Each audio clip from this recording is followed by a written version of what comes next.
তন্ময়, শহরে যাওয়ার কথা অনেকেই বলে, কিন্তু আমার মনে হয় আমরা যদি নিজের গ্রামটা নিয়েই ভাবি তাহলেই তো আসল পরিবর্তন হবে। একদম ঠিক বলেছ।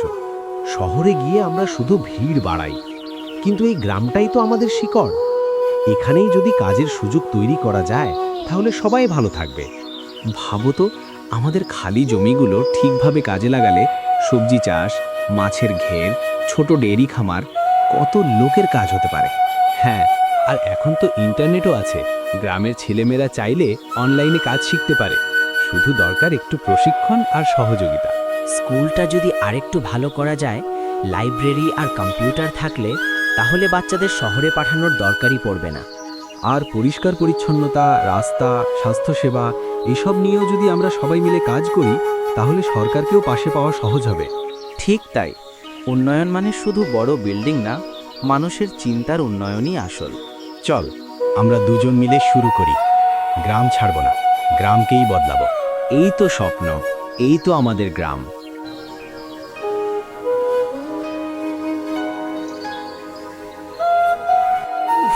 বিশ্বাসই হচ্ছে না করিম, পাক্কা 25টা বছর কেটে গেল। এই শিমুল গাছটা কিন্তু একদম আগের মতোই আছে। দেখ, মনে হচ্ছে যেন কালকেই আমরা হাফ প্যান্ট পরে এখানে দৌড়াদৌড়ি করতাম। তুইও একটুও বদলাসনি, শুধু ওই চশমাটা ছাড়া। তুইও তো কম যাস না। শহরের বড় অফিসার হয়েছিস, কিন্তু হাসলে এখনো সেই দাঁত বের করা বোকা রহিমটাই আছিস। তবে দোস্ত, সত্যি বলতে কি, এই গাছতলায় বসলেই কলিজাটা কেমন যেন মোচড় দিয়ে ওঠে। সেই দুপুরের কথাটা মনে পড়ে। কোন দুপুর?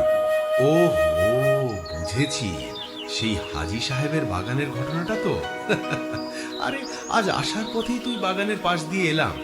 দেয়ালটা এখন আরো উঁচু করেছে মনে হলো, কিন্তু আমাদের আটকানোর সাধ্য কি ছিল তখন? ছিল না আবার কি? মনে আছে রহিম, ঠিক এই জায়গাটায় বসেই তো আমরা প্ল্যানটা করেছিলাম। তুই বলেছিলি, করিম, আজ যদি ওই হিমসাগর আমটা না খাই তাহলে আমার জীবনই বৃথা। তোর সেই সিরিয়াস মুখ দেখে আমি তো হাসি চাপতে পারছিলাম না। আরে রাখ তোর হাসি, তুই তো ভয়েই অর্ধেক শেষ ছিলি। মনে আছে তুই কি বলেছিলি?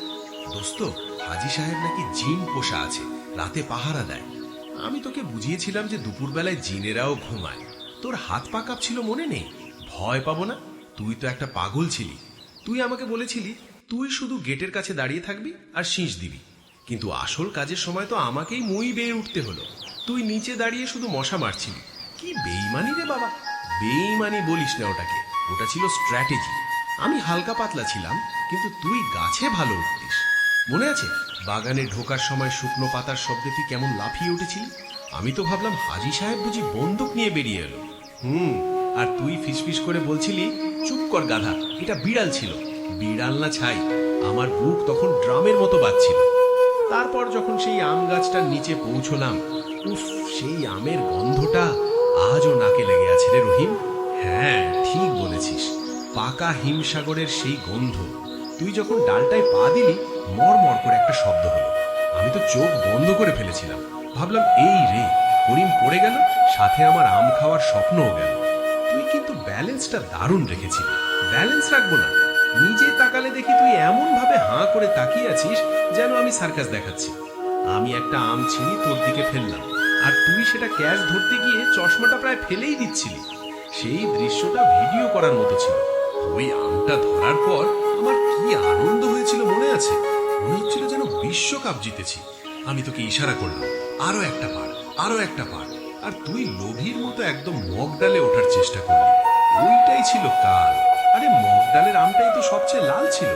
আমি হাতটা বাড়িয়েছি কি বাড়াইনি, হঠাৎ নিচ থেকে সেই গম্ভীর গলা, কেড়ে ওখানে। আমার তো মনে হলো আকাশ ভেঙে মাথায় পড়লো। হাত ফসকে আম তো পড়লই, আমিও প্রায় পড়ি অবস্থা। তুই পড়িসনি, কিন্তু আমি তো ভয়ে মূর্তির মতো জমে গিয়েছিলাম। হাজি সাহেব হাতে লাঠি নিয়ে দাঁড়িয়ে, আর তার সেই সাদা দাড়ি বাতাসে উড়ছে। আমি পালানোর কথাও ভুলে গিয়েছিলাম, শুধু ভাবছিলাম আব্বা জানলে আজ আমার চামড়া থাকবে না। আর আমি গাছ থেকে নামবো কি, ভয়ে তো হাত পা অবশ। হাজি সাহেব ধমক দিয়ে বললেন, নাম বলছি, নাকি আমি ওপরে আসব? আমি সুর করে নামলাম। ভাবলাম আজ আর রক্ষা নেই, সোজা পুলিশে দেবেন। তুই তো দেখি প্যান্ট ভিজিয়ে ফেলার দশা। চুপ কর, তুই তো নামার সময় লুঙ্গি কিট দিতেই ভুলে গিয়েছিলি। আমরা দুজনে মাথা নিচু করে দাঁড়িয়ে আছি, আর হাজি সাহেব আমাদের দিকে তাকিয়ে আছেন। ওই 1 মিনিট মনে হয়েছিল 1 বছর। তারপর তুই হুট করে তার পায়ে পড়ে গেলি, মনে আছে? পায়ে পড়বো না, তুই তো বোবার মতো দাঁড়িয়েছিলি। আমি বললাম, চাচা যান, ভুল হয়ে গেছে, আর আসবো না, মাফ করে দেন। তুই তখন পাশ থেকে ফ্যাচ ফ্যাচ করে কান্না শুরু করলি। তোর কান্না দেখেই তো হাজী সাহেবের মনটা গলে গেল মনে হয়। হ্যাঁ রে, তিনি লাঠিটা ফেলে দিয়ে আমাদের কাঁধে হাত রাখলেন। আমি তো ভয় চোখ বুঝেই ছিলাম, ভাবলাম এই বুঝি মার পড়ল। কিন্তু উনি কি বলেছিলেন মনে আছে? তোরা আম খাবি তো বলবি, চুরির কি দরকার। গলাটা কত নরম ছিল তখন। একদম। উনি আমাদের বারান্দায় বসালেন, আমি তো ভয়ে কাঁপছিলাম, আর উনি ভেতর থেকে প্লেটে করে 3টে বড় বড় হিমসাগর আম কেটে নিয়ে এলেন। বিশ্বাস হয়, যে আম চুরি করতে গিয়েছিলাম সেই আমই উনি নিজ হাতে খাইয়ে দিলেন। সেই আমের স্বাদ, আহ! জীবনে অনেক দামি আম খেয়েছি রে করিম, কিন্তু হাজী সাহেবের সেই ভালোবাসার আমের স্বাদের ধারে কাছেও কিছু নেই। খাওয়ার সময় উনি মাথায় হাত বুলিয়ে বলেছিলেন, চুরি করা গুনাহ, কিন্তু খিদে পেলে চাওয়াটা দোষের না। কথাটা আজও কানে বাজে রে। সেদিন বাড়ি ফেরার পথে আমরা কেউ কোনো কথা বলিনি, শুধু দুজনে প্রতিজ্ঞা করেছিলাম আর কখনো চুরি করব না। হাজী সাহেব মানুষ ছিলেন না রে রহিম, উনি ছিলেন ফেরেশতার মতো। আজ বাগানের পাশ দিয়ে যাওয়ার সময় ওনার কবরের দিকে তাকিয়ে স্যালুট দিলাম। আমারও খুব ইচ্ছে ছিল ওনাকে একবার দেখার, কিন্তু গত বছরই শুনলাম উনি আর নেই। জানিস করিম, আমরা বড় হয়ে গেছি, টাকা হয়েছে, ক্ষমতা হয়েছে, কিন্তু সেই দুপুরের মতো সহজ সরল আনন্দটা কি আর কোথাও পাবি রে রহিম? পাবো না রে দোস্ত, আর কখনো পাবো না। এই শহর, এই চাকরি, এই ব্যস্ততা, সবকিছুর বিনিময়ে যদি ওই একটা দুপুর ফিরে পেতাম, হাজী সাহেবের সেই স্নেহমাখা বকুনিটা শোনার জন্য আমি সব কিছু দিতে পারি। জীবনটা কত সুন্দর ছিল তখন, তাই না? খুব সুন্দর ছিল। আর সবচেয়ে সুন্দর ছিল আমাদের এই বন্ধুত্বটা। 25 বছর পরও তুই আর আমি সেই আম চুরির সাক্ষী হয়ে আছি। চল, আজ বাজার থেকে সবচেয়ে ভালো আমটা কিনবো, তারপর হাজী সাহেবের ছেলের বাড়িতে দিয়ে আসবো, ওনার স্মৃতির উদ্দেশ্যে। দারুণ বলেছিস, চল এখনই যাই। আর হ্যাঁ, এবার কিন্তু তুই টাকা দিবি। ছোটবেলায় আম পাড়ার রিস্ক আমি নিয়েছিলাম, এখন টাকা খরচার রিস্ক তোর। চল দোস্ত, সন্ধ্যা নামার আগেই কাজটা সেরে ফেলি।